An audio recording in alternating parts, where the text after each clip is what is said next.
remercie. Je ne suis pas sûr que l'Amérique tiendra compte de ce Conseil, mais comme l'un des deux Européens ici à la tribune, je ne sais pas si nous pouvons avoir une approche stratégique par rapport à tout cela. Nous avons différents intérêts économiques, de sécurité, politiques. Nous avons également des questions culturelles et sociales qui se posent. Et je pense que l'Union européenne, avec son instrumentaire limité, va continuer à se concentrer à l'avenir sur les pays qui ont choisi d'avoir des liens privilégiés avec l'Europe, notamment la Tunisie et l'Égypte.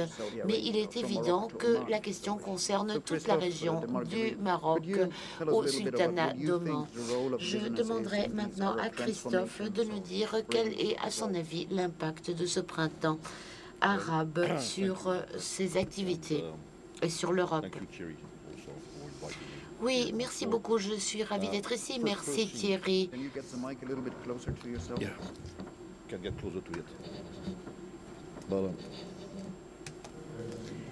Eh bien, tout d'abord, j'ai le même problème que les deux autres orateurs, leur parler de printemps arabe alors qu'on est déjà en plein hiver, que nous attendons le printemps suivant. Ça me paraît un peu bizarre.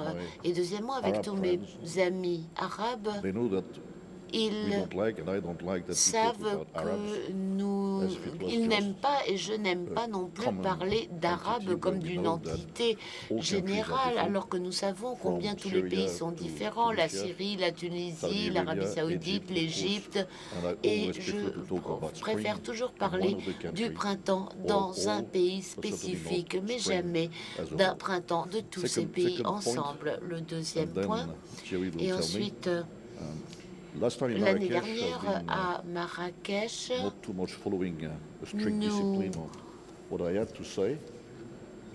je n'étais pas très disciplinée. Cette année, j'ai promis à mon équipe, sur ce sujet extrêmement délicat, d'être un petit peu plus disciplinée, de m'en tenir davantage à mon discours préparé.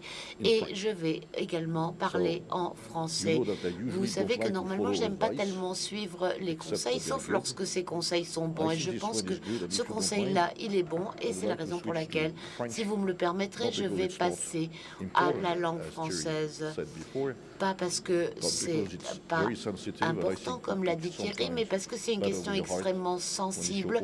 Et je crois que parfois on est plus nuancé dans sa langue maternelle. Donc, si vous me le permettez, je parlerai en français. Eh bien, Total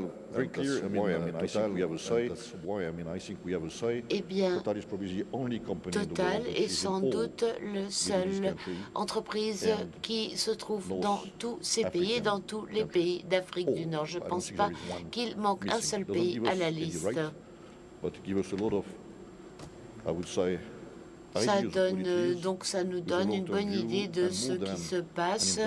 Nous sommes présents en tant qu'investisseurs, mais nous sommes également pratiquement une entreprise arabe. Donc j'ai suivi de très près tout ce qui s'est passé, en commençant par la Tunisie. Et tout d'abord... Oh pardon, j'ai oublié de passer au français.